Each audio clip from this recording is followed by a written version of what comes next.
का हो भौजी? का हो? अरे देखा तन की जब से फगुनहटा बहता हाँ। तहरे चेहरा पे अतना लाइट की अंजुरिया खेल बा। हाँ तो तू हूँ जब फागुन चढ़ जाला ना तो मुंह उठौले चल दे बाई धरे। तोहार आँख तकती रहेले भौजी का करत है। अब का कहे भौजी, इतना निखार देख के बर्दाश्त नहीं न हो।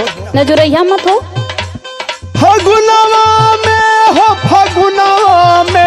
फगुनवा में भौजी लागे लुकुआर फगुनवा में।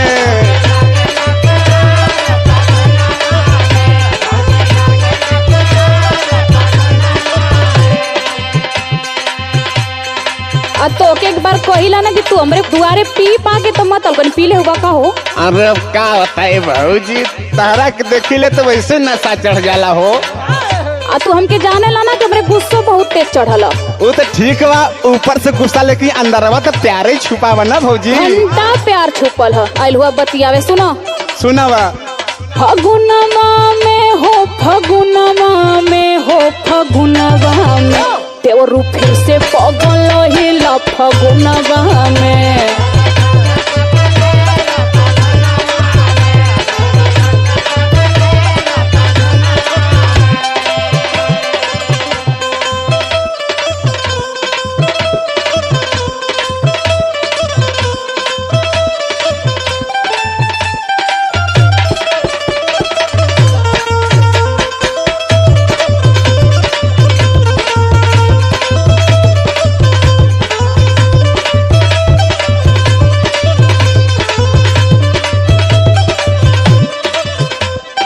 ए भौजी, का हो?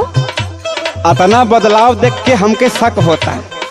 शक? हाँ शक होता भौजी। कैसन शक हो? सुना। बोलो। करता रुका चोरी चोरी एक्सरसाइज।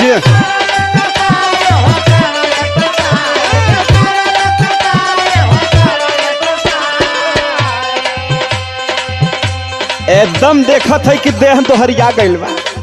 हाँ हाँ इहे कुल लौकबे करी। होलिया में चोलिया के बढ़ गइल साइज। ढेर मत बोलो।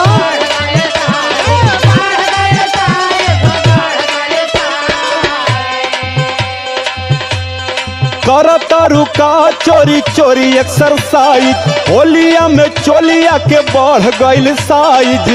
रहलू बहुत सुखाइल मई जुनावा में।